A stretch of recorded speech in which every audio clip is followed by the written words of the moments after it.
Dito sa Papa Dudut Stories, ikaw ay hindi nag-iisa.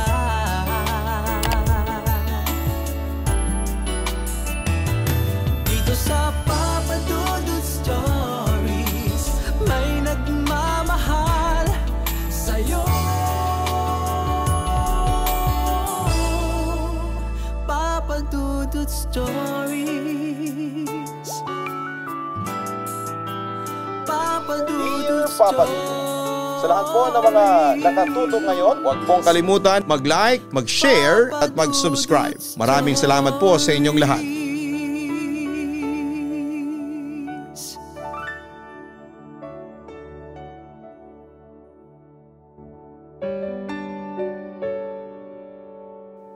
Magandang gabi po sa inyong lahat. Tawagin niyo na lamang po ako sa pangalang China. 24 years old na ngayon at nakatira dito sa Hagonoy. Kasalukuyan ako nag-aaral sa culinary arts pero nagpa-part-time work ako sa isang baker chain dito rin po sa Bulacan. Napasulat ako sa programa ninyo kasi meron akong naging karanasan na matagal ko nang gustong i-share sa inyo. Kwentong katatakutan po ito at alam kong may ilan sa inyo ang may reservations pagdating sa horror stories. Ganon pa man ay isi-share ko pa rin po sa inyo. Papa Dudut, way back 2011, elementary pa lamang ako noong inoferan si Papa na maging master baker. Sa isang bakery sa bayan, although medyo malayo ang bayan sa barangay kung saan kami nakatira. Pumayag siya sa alok sa kanya dahil medyo malaki ang offer kesa sa dating bakery na pinagtatrabahuhan niya. Nasa pagkakatanda ko ay malapit nang magsara dahil nalulugi na. Tuwing Friday po siya umuwi dito sa linggo ng hapon bumabalik ng bayan para sa trabaho niya. Yung bakery po na pinapasukan ni Papa ay tapat ng food court. Kaya medyo madaming bumibili dito. 4 silang tauhan sa loob ng bakery. Bukod pa sa delivery boy at tendera. Pero paggabi ay si Papa lamang ang naiiwan doon para matulog. Uwian kasi yung mga kasama niya at yung tendera naman ay doon tutulog sa bahay ng amo nila. Doon din naman pinapatuloy si Papa kaso'y ayaw niya. Madami kasing bata doon at hindi daw siya makapagpahinga ng maayos kaya doon siya natutulog sa bodega ng bakery. Medyo malaki po yung bodega at malinis naman doon. At doon po nakatambak yung mga bote ng soft drinks na galing sa tindahan ng bakery at iba pang gamit sa bakery. Nung una ay okay naman daw.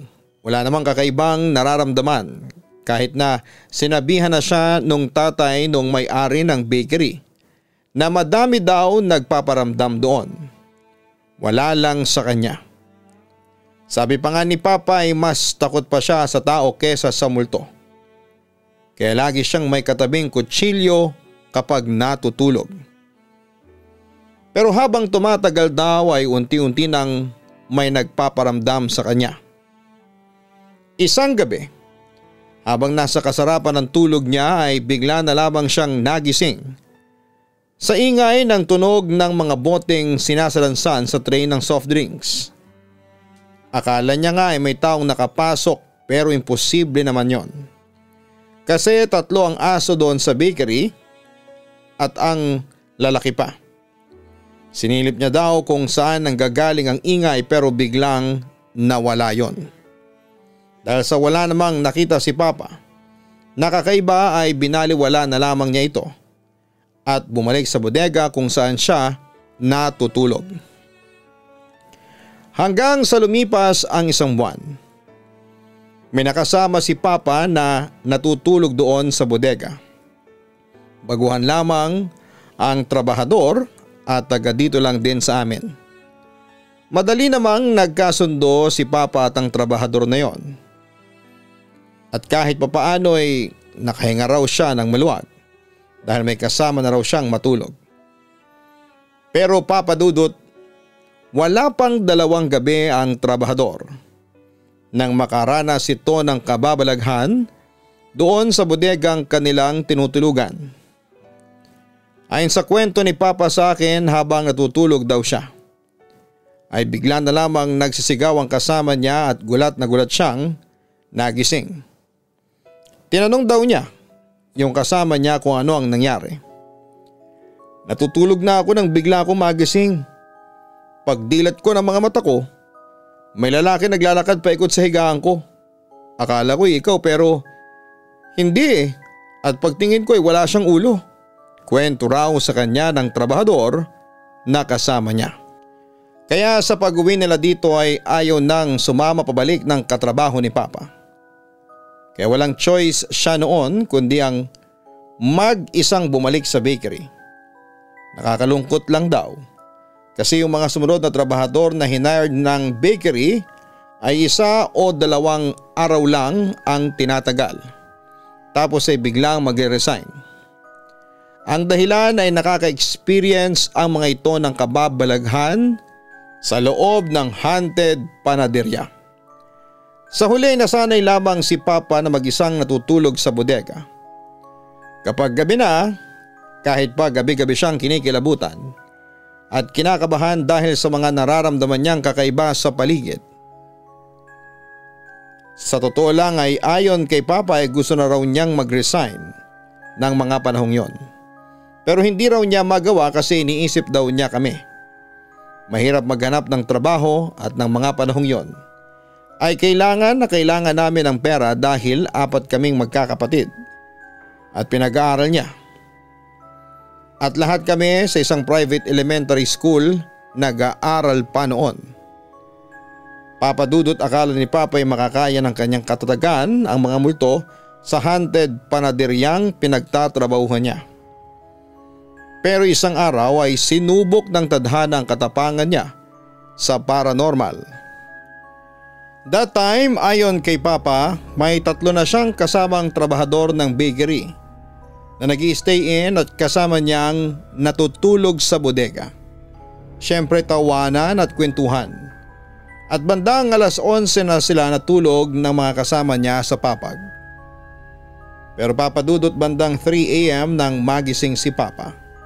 At laking gulat niya na may nakita siyang lumulutang na kutsilyo. Mamayang kaunti ay unti-unti raw nagpakita na sa kanya yung may hawak ng kutsilyo. Isang figura ng itim na nilalang, payat ito, namumula ang mga mata at may 2 malaking sungay. Nakatingin ito sa kanya at nakangisi na parang may masamang balak. Grabeng takot ni Papa nung makita niya ang nilalang na may hawak ng kutsilyo pero hindi siya makagalaw ng mga sandaling yon. Natatakot siya na baka bigla itong lumapit at manaksak ito ng mga kasama niya. Kaya ang ginawa ni Papa ay nagdasal siya ng mataimtim hanggang sa biglang naglahong parang usok ang nilalang at bumagsak ang kutsilyo sa may sahig. Dahil dito ay ginising niya mga katrabaho niya at ikinuwento ang nangyari sa kanya. Nagtakbuhan daw ang mga kasamahan niya palabas ng bodega dahil sa sobrang takot. Sa kabilang banda, kinaumagahan, nagbalak nang mag-resign si Papa bilang master baker. Pero hindi siya pinayagan ng may-ari dahil wala pa raw kapalit. Kaya nagtagal pa si Papa at ang mga kasama niya. Pero hindi na sila sa bodega natulog kundi sa mismong loob ng tindahan. At sa awa naman ng Diyos ay bihira lang daw na may magparamdam sa lugar na yon. Kaya kahit papaano ay nakakahinga pa ng maluwag sina Papa at ang mga kasamahan niya. Lumipas naman ang 1 linggo, tinaasan ng may-ari ang sweldo ni Papa. Kaya hindi na natuloy ang pag-resign ni Papa sa haunted bakery na pinagtatrabahuhan niya. Ang ginawa na lamang niya para hindi siya paramdaman ng mga multo ay humingi siya ng tulong sa isang pare at binigyan daw siya nito ng rosaryo at 1 medalyon na kung tawagin ay Saint Benedict Medal na ayon sa mga pare ay mabisang pangontra sa mga masasamang espiritu at puwersa ng kadiliman. Dahil doon, bumalik ang tapang at lakas ng loob ni Papa habang nagtatrabaho siya sa haunted panaderya. Samantala may bago silang tindera sa bakery. Dalaga pa at medyo magaslaw daw gumalaw at magsalita. Maingay daw yung bago nilang tindera pero nagtaka daw sila. Isang araw ay namumutla daw ito at laging tulala.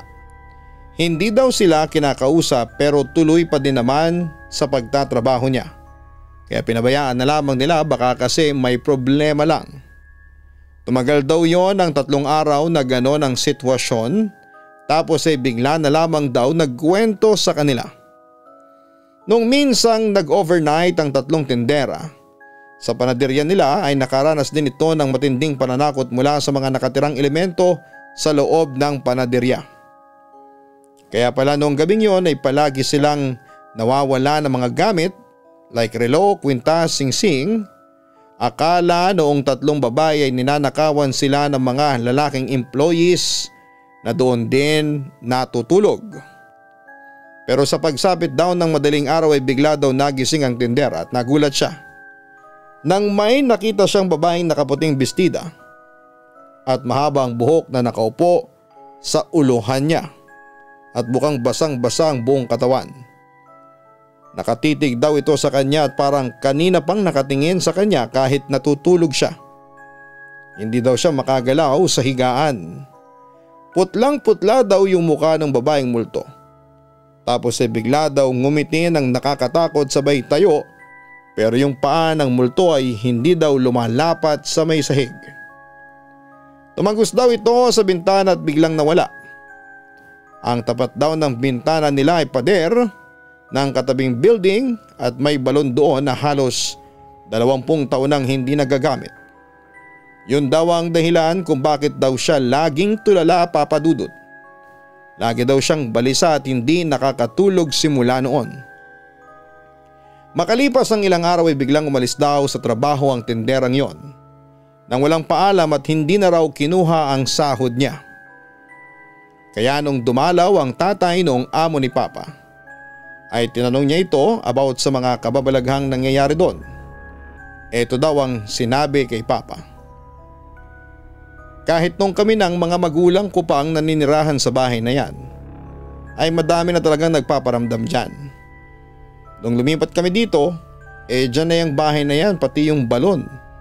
Minana ng ama ko ang bahay at lupa na ito galing sa aking lolo. Ilang taon nang walang tumitira dito simula nung mamatay ang mga lolo't lola ko. Masukal yung harap ng bahay na tinayuan ngayon ng bakery. Naisipan ng ama ko na magnegosyo kaya kami lumipat dito. Bago pa man kami lumipat dito ay may bali-balitang may mga tinapon daw na lalaking sinalvage dito at may estudyante pang ni-rape at hinulog sa balon. Pero binaliwala lang yon ng ama ko at lumipat pa rin kami. Tinuloy niya pa rin ang plano niyang negosyo at eto na nga ang bakery. Nung ako naman ay magbinata na, hindi kami dito pinag-aral. Kaya sinimulan na ng mga magulang kong parentahan ang bakanting kwarto ng bahay namin. Madaming nagrenta, karamihan na estudyante, medyo naging masigla ang buhay namin dahil sa ingay ng mga estudyante.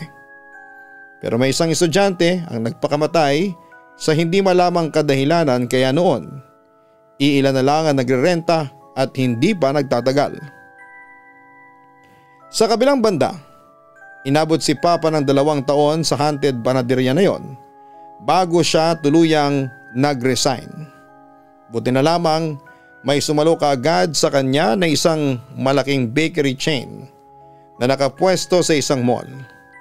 Mas malaki ang pasahod at di hamak na mas upgrade yon kumpara sa mga previous bakeries na pinagtatrabahuhan niya.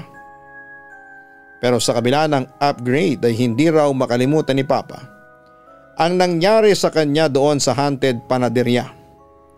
At wish pa niya sa akin noon ay huwag yung mangyari sa akin oras na magtrabaho na ako. Elementary pa lamang ako noon pero pangarap ko na talagang sundan ng propesyon ni Papa ang maging isang baker at chef. Lumipas nga ang maraming taon.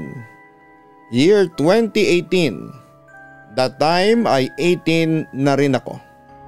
Kakatapos ko lamang ng senior high school nang mag-decide na akong mag-working student para matulungan ko si Papa sa pagpo-provide ng pera para sa buong pamilya.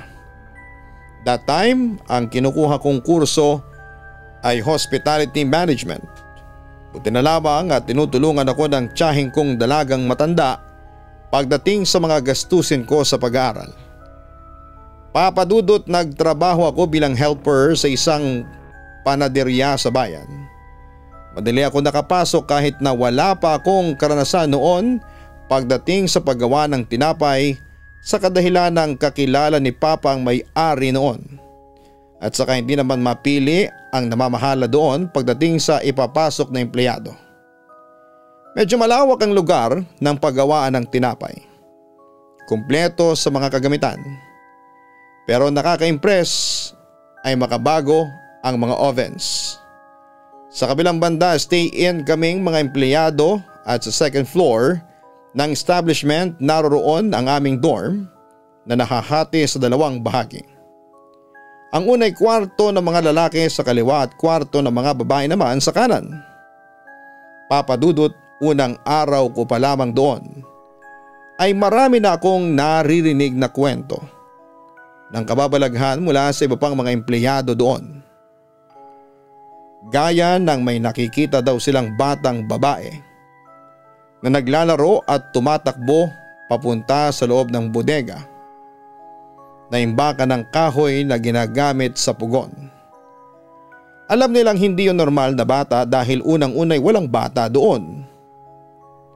Tuwing gabi dahil hindi naman stay-in ang mga repacker.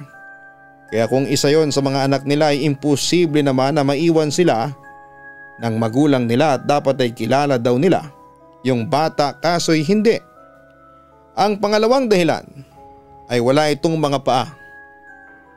Kumbaga ay faded o may gradient effect mula sa joint ng paa papunta ng talampakan at wala ding batang papasok sa madilim na bodega na kahit ako mismo ay takot doon. Okay lang namang noong una. Hindi ako halos apektado, palibhasa nga, at pang umaga ako kaya kampante ako. Ni halos hindi nga ako naniniwala. Pero nagbago ang lahat nung magsimula na akong mapasama sa shifting. Siguro unang linggo ko ng panggabi ay wala pang kakaiba pero noong nagtatagal at halos at home na rin ako sa lugar na yon o kumbaga ay hindi na ako naninibago ay doon na nagsimula ang lahat ng kababalaghan. Gabi noon mga around 9 PM something, kakatapos lang naming maglagay sa kasarina ng tasty bread. Hinihintay namin itong umalsa bago ko dalhin sa hornero o yung taga-bake namin. Yes po, dahil medyo malaki din ang panaderya at supplier din sa 3 branches nito kaya kanya-kanya ng trabaho. Bukod ng baker, helper, repacker, delivery boy at hornero. So balik sa kwento, namamahinga ako noon habang hinihintay na umalsa ang tinapay. Nang walang ano-ano ay may narinig akong kalabog mula sa itaas.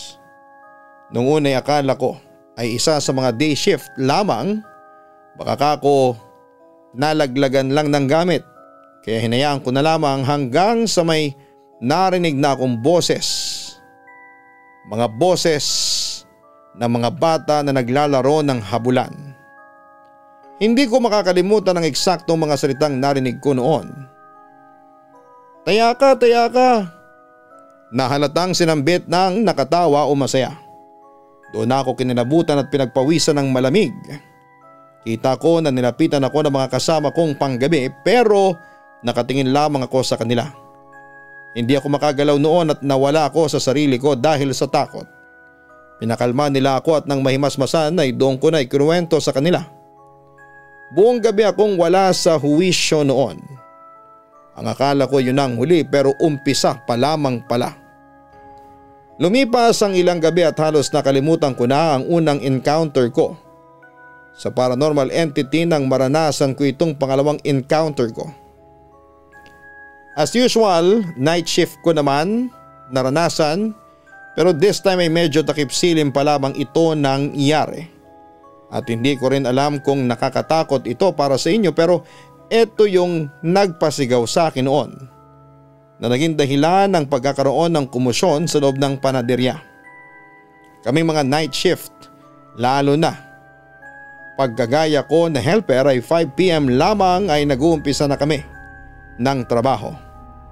Sa ganitong oras kadalasan ay maghugas ng tray na ginamit ng day shift ang ginagawa namin. Kasi ito rin ang gagamitin namin. Kailangan maaga kaming magumpisang maghugas dahil isasalang pa ang mga tray sa pugon upang matuyo. Mga around 6 PM na siguro yon nang matapos akong maghugas ng tray. Matapos makapagpahinga ng bahagya ay oras na upang maligo bago pa magumpisa ng pagmamasa ang panadero. Umakyat ako saglit upang kumuha ng damit na pamalit at ng pagbaba ko at akmang papasok sa banyo ay napansin kong bukas ang ilaw. Kinatukoy ito at nagtanong kung may tao. Walang sumasagot kaya binuksan ko. Isang itim na pabilog na usok ang nalaglag at nabasag at kumalad sa sahig ng banyo at dahan-dahang naglaho. Doon ako napasigaw at napatakbo sa loob ng panaderya. Nagtakbuhan palapit sa akin ang mga kasamahan ko at nakiusyoso. Naging normal na lang din ang reaksyon nila marahil ay sanay ng mga ito sa mga ganitong mga pangyayari. Nasundan pa ang mga encounter ko na yan. Although hindi ko sila ganap na nakikita maliban na lamang siguro sa usok, pero naririnig ko sila. May encounter ako sa may gilid ng pugon madaling araw noon.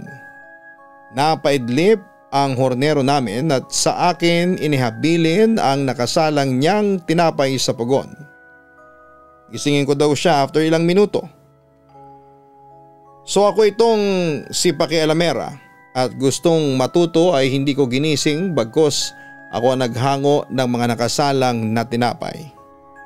Nasa kalagitnaan ako ng paghahango nang may narinig akong boses mula sa gilid ng pugon. Tinatawag akong mama.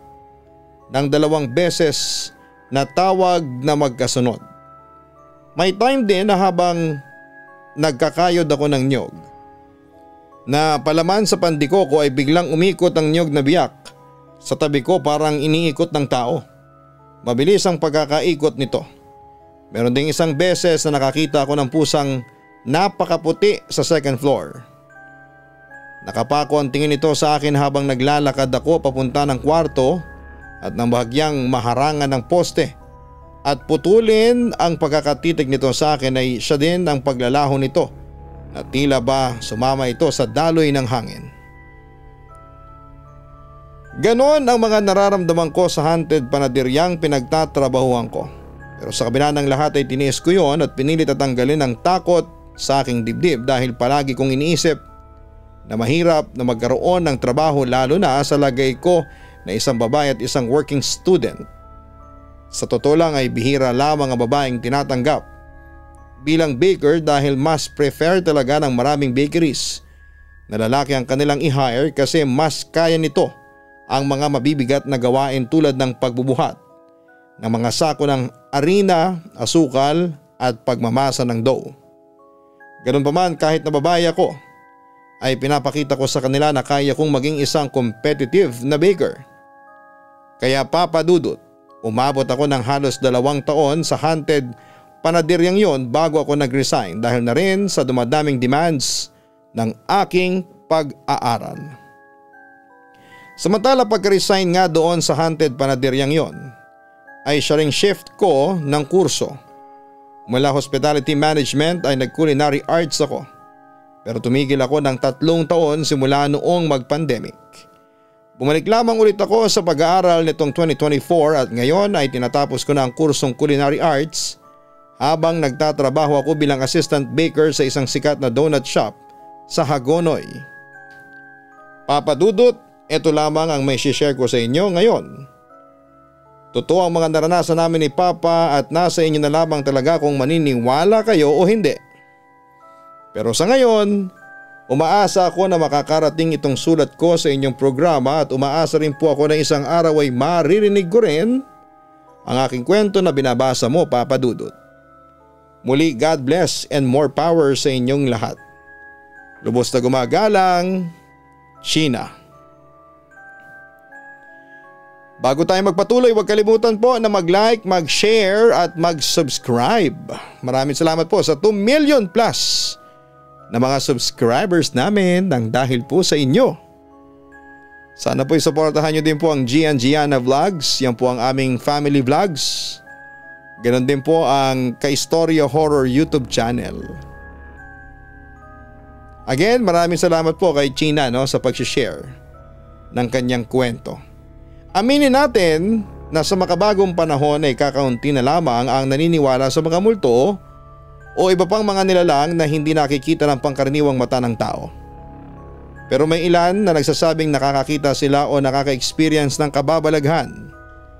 Kung naniniwala ka sa multo o ikaw yung tipo ng taong nakakita ng multo, alam mo na yung paniniwala sa Diyos ang mabisang pangontra sa mga multo. Pero paano kung ikaw na hindi naniniwala ay isang araw ay makakita ng multo? O ikaw yung tipong may third eye pero gusto mong malampasan ang takot sa mga multo?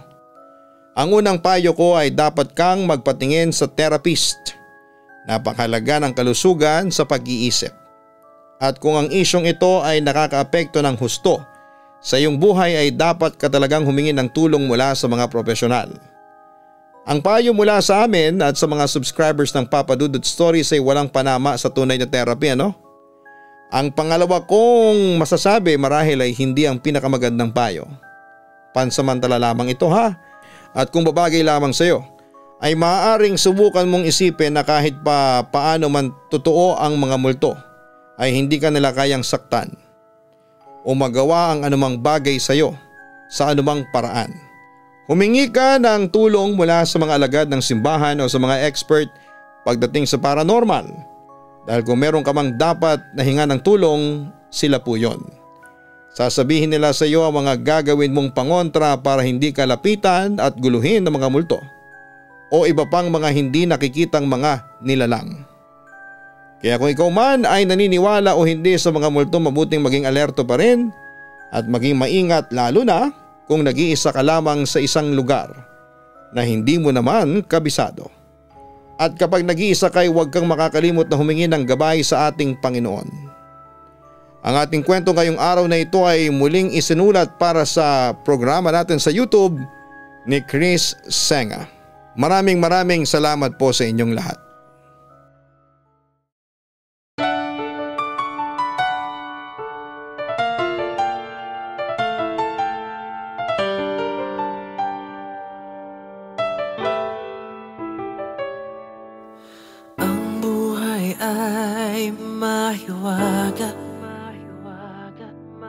Laging may lungkot at saya sa Papa Dudut Stories. Laging may karamay ka.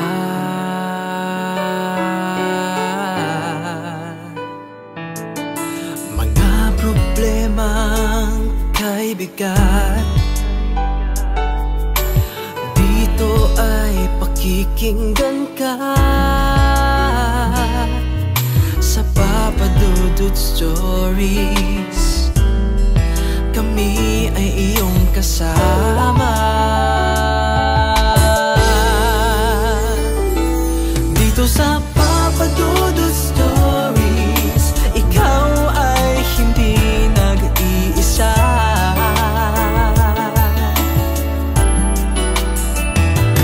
Dito sa Papa Dudut Stories, may nagmamahal sa'yo. Papa Dudut.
Hello mga ka-online, ako po ang inyong si Papa Dudut. Huwag kalimutan na mag-like, mag-share at mag-subscribe. Pindutin ang notification bell para mas maraming video ang mapanood ninyo. Maraming salamat po sa inyong walang sawang pagtitiwala.